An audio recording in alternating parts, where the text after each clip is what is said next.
Okay, obviously we have a big challenge for us this weekend, playing one of the top teams in the country at the first of the year before they had injuries. They're getting healthier.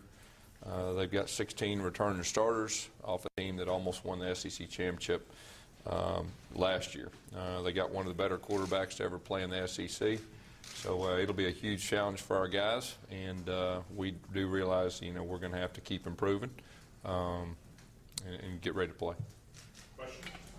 Coach, what makes Aaron Murray such a good, balanced quarterback? Well, he's extremely talented. He's got great experience. He's been in big games, handles pressure well. I mean, it's all above, and he's mobile enough to hurt you with his feet too. Speaking of quarterbacks, Nick Marshall has handled adversity pretty well this year, coming in the summer, winning the starting job, that last-minute drive against Mississippi State. How do you think he handles going against his old team? That's a good question. I mean, he's familiar with them. There's no doubt.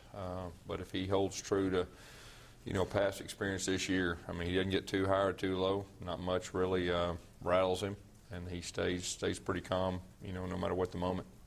What challenges does Todd Gurley present for you guys? Well, he's one of the better running backs in college football. He's a big guy, can run. He's tough to tackle. I said he's one of the best in college football. Guys, just talk about the progress Nick has made running that zone read, which I don't think he had done much before he came here over the course of the season. I think all parts of our offense he feels more comfortable, and it's becoming a little more natural to him where he can play and not have to think. And I think that's been critical the last few games. Having running backs like Corey Grant and Trey Mason, obviously they're not the same running back, but how does that help the defense prepare for Todd Gurley, you think? Well, I think he's probably a little bit bigger than both those backs, but the fact that we do have three different type backs, I think that helps us defensively, against most opponents. Coach, obviously you've picked up the pace offensively the last 3 or 4 games. How fast do you think you're getting the plays off on average, like per second? Yeah. And how much is the offense different from when you had Cam, or is it exactly the same? Yeah, first of all, the pace. I mean, that's a big part of what we do, and when we're playing fast, I mean, that's when we're at our best. I mean, obviously you got to get a first down before you do that. We'll continue to try that to be an advantage. We are a little bit different than when Cam was here. We build around the strengths of our quarterback, no matter who our quarterback is, and so we're a little bit different. But like I said, the first year, no matter whether it's Chris Todd or Cam Newton or Nick Marshall, the core of who we are, foundation-wise, didn't change. We just build around the strengths of our quarterback. Guys, going off that, how unusual is this for you? Just because historically you've never had a team that's passed for so little. You've always had more production in the passing game with a little bit less from the quarterback running, historically speaking. So just how different an experience has this for you been this year? Well, I think the fact that I'm a former high school coach, each year you have different players. You got to try to adapt around that. It's just whatever you do best. You need to build around that, and that's kind of what we're doing best right now. Have you spoken to Nick at all this week about maybe handling some of the outside pressure or deflecting it somehow? No, not really. I mean, we're taking it week by week. As far as each game, Nick, there's no doubt in my mind he'll be ready to play. Like I said earlier, he's doesn't get too high or too low. He's an even kill guy. He's motivated, and I know he'll be ready. You guys talking about you being a high school coach before. Did you ever come in contact with Art Briles? Is he someone you've met? Yeah, when I was, a young high school coach, he's one of those guys. He was at Stephenville, Texas, and I was trying to figure out what they were doing. I mean, they really had it going on, and I think he was one of the first guys to have a video out, and I got the video and started watching some things they do. Got a lot of respect for him, and he's very good at what he does. Gus, I know you've been asked probably 1,000 times about how this dramatic turnaround has come about. I'll make it 1,001. Yeah. Are there a couple of things you could point to as to really being essential to what's happened here? I think it's all about our players coming together, putting the past behind them, and becoming close, and I think developing relationships with each other and developing relationships with coaches. And I think that is the start of it. Coach, this Georgia defense isn't quite as highly touted as it was last year, but they do still have some playmakers. They've only allowed over 200 rush yards just once this year. What do you see when you look at this Georgia defense? Well, a lot of speed, a lot of athleticism. I mean, they're very impressive. They're very impressive in most areas, and they fly to the football and they tackle well. Coach, I don't think this is revealing any type of secrets, but when the ball is snapped and you're doing the zone read, take us through the progression of what a quarterback's looking for there. Well, it's just his base reads, no matter where the zone read or read progression in other runs or passes. He's got keys and different things that goes with that. Coach, a lot of people are saying the read option is just the wishbone from the 80s. Do you agree with that?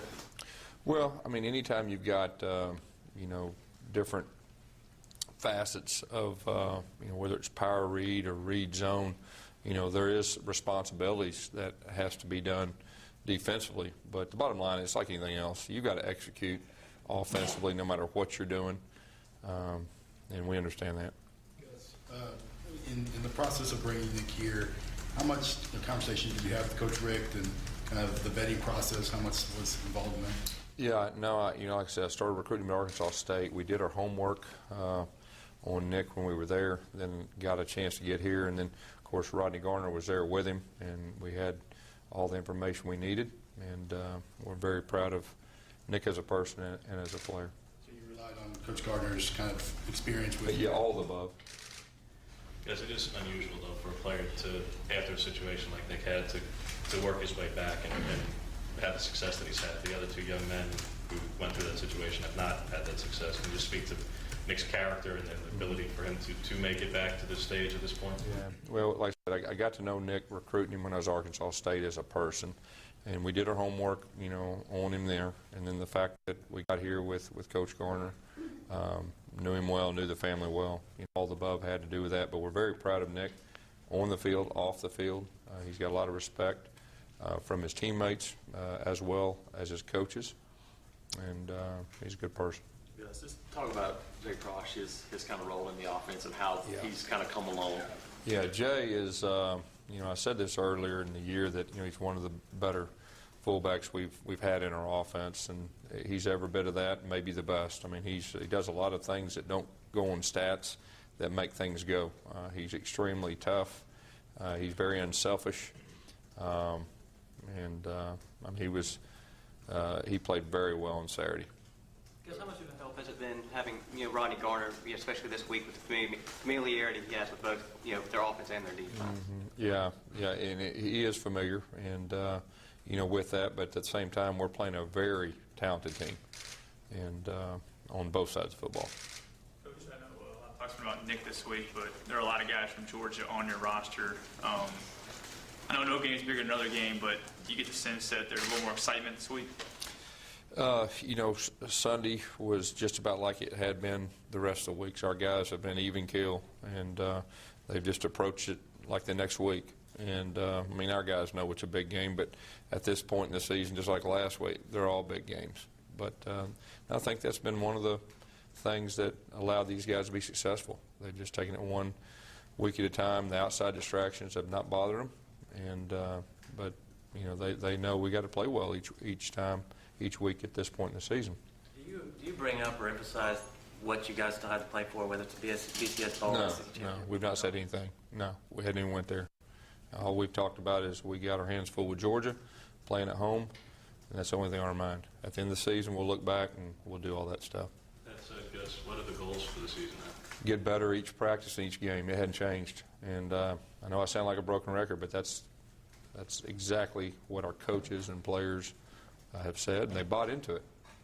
Gus, having been here for really big games at this stadium before, how much does that help you in terms of in a game like this? Well, I do know that we've got some of the best fans in college football, and there's not a better place to play college football than right out there. And I've been fortunate enough to be a part of some games there. I know our crowd will be ready, and we just need to give them something to cheer about. Does Georgia present a different kind of test just because they run more of a base odd front than the even fronts you guys have been seeing? We've seen a little bit of everything this year. The test that they're going to give is they're talented. I mean, they're very talented at all positions, and we're going to have to execute. And like I said, they tackle well too. You talk about the importance of keeping Georgia from controlling the ball with the running game. Tennessee had a little success in the first half of that last week. Yeah, you know, tempo and momentum and all that is a big part. You know, and setting the tone. I mean, that'll be a big factor. But like I said, they're very good on offense, and they've been good at controlling the football. Does Ellis Johnson's experience, you know, against Georgia back in his day in South Carolina, does that help at all in this game? You know, anytime you're familiar, I mean, that's a good thing. But at the same time, I mean, they've got a lot of talent, and they're very good at what they do. And you know, we're going to have to tackle well, and we're going to have to execute, you know, well on defense also. Is there any hope of Justin Garrett playing either this game or the rest of the season? Still up in the air. Questions?